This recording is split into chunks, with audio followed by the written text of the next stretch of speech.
Hey guys, I wanted to make a quick video. This won't take too long. I just wanted to explain what you should be focusing on in the game as far as gear. So I'm actually using my wife's account here. She is geared very, very well, especially if you consider how little time she puts into the game. So the main stats you're actually wanting to focus on are armor and armor penetration. While resonance is really strong, the hidden gem, pun intended, in the game is armor and armor pen. You are looking to have more armor pen than your opponent has armor, and vice versa. You want more armor than your opponent has armor pen. This makes a huge difference when you're PvPing. Even when you're doing PvE, it makes a huge difference in how much damage you deal. So if you look at my wife's stats right here, they're awesome. She has fortitude in every single slot. Ideally, you want fortitude and your main stat. So if you're a wizard or necro, it's intelligence. For everyone else, it's strength. So I'll kind of show you all of her different pieces of gear. She is missing strength on a few, but for the most part, she has fortitude. Well, she does have fortitude in every single slot. So this is what you should be aiming for when you're crafting gear or when you're running dungeons.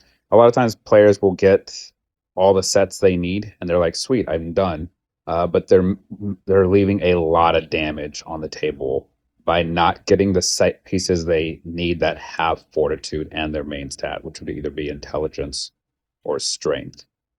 So remember, you have to have, or ideally, you want to have higher armor pen than your opponent's armor, and vice versa. You want to have higher armor than your opponent's armor penetration.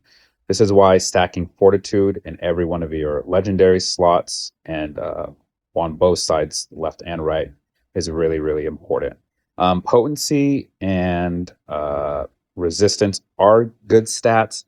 That's a whole nother conversation that I can probably make a different guide for. That's for very specific classes and very niche builds.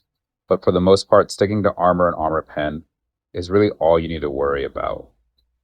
So this also helps you out immensely in PvE. You can actually test it yourself. If you go to a training dummy, let's say you're an Inferno 4 and your armor pen is below the threshold. And it tells you, Blizzard does a good job if you just read the text when you hover over the armor pen stat.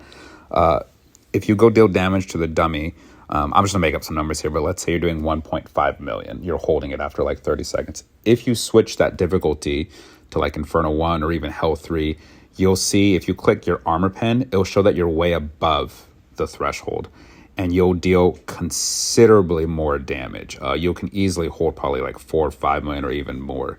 And the reason being, again, because your armor pen is above the monster's armor threshold. It works the same way in PvP to PvE. So yeah, I just wanted to make this quick guide for you guys so you guys had a better understanding of how to gear and why it's so important to be focusing on armor and armor pen.